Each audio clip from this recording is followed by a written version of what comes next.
Disclaimer, इस कहानी का किसी व्यक्ति, जगह व स्थान से कोई संबंध नहीं है। अगर इसका संबंध किसी से पाया जाता है तो यह एक इत्तेफाक है। धन्यवाद। एक समय की बात है।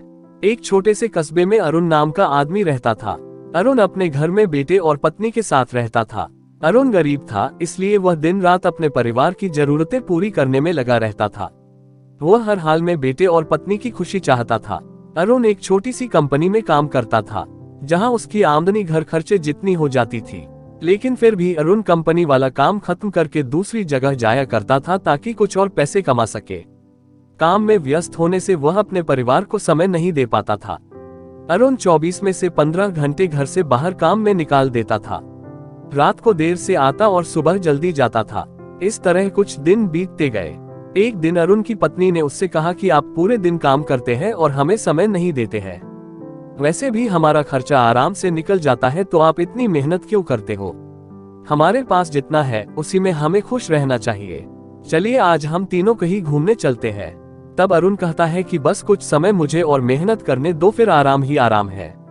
इस तरह अरुण मेहनत करने में लगा रहता है।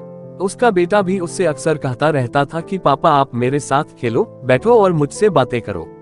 लेकिन अरुण हमेशा काम के लिए कहकर कभी उससे समय नहीं दे पाता था। कुछ समय और बीता। अब अरुण की किस्मत चमकी। अरुण की नौकरी जिस कंपनी में थी, अब उसका मालिक अरुण को मैनेजर बना देता है। क्योंकि अरुण काफी समय से वहां काम करता था और अब वह मालिक का विश्वास पात्र बन गया था। मैनेजर बनने के बाद अरुण बहुत अमीर हो गया। उसकी आमदनी अच्छी खासी थी। अब वह कुछ भी खरीद सकता था।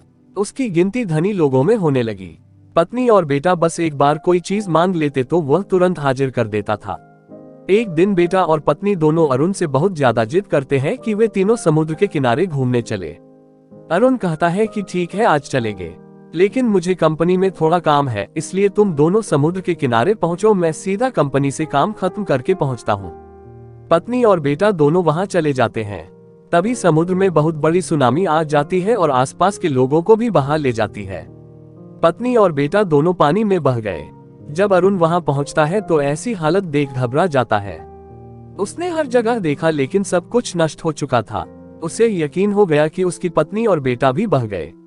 वो जोर जोर से रोने लगा और अपनी पत्नी की बात को याद करने लगा कि हमारे पास जितना है उसी में खुश रहना चाहिए और अपने परिवार के साथ खुशी के नए पल बनाने चाहिए, ताकि हम उसे हमेशा अपने दिल में संभाल कर रख सके। पैसों का क्या है, कभी होंगे तो कभी नहीं होंगे, इसलिए जितना हो सके अपने परिवार के साथ समय निकालकर बैठना चाहिए। उनसे बात करनी चाहिए, क्योंकि परिवार के लोगों का महत्व उनके जाने के बाद समझ आता है। ऐसी ही रोचक कहानियों को सुनने के लिए हमारे चैनल को लाइक करें, सब्सक्राइब करें और शेयर करें और बेल आइकन को प्रेस करें ताकि हमारी कहानी सबसे पहले आपको मिले। धन्यवाद।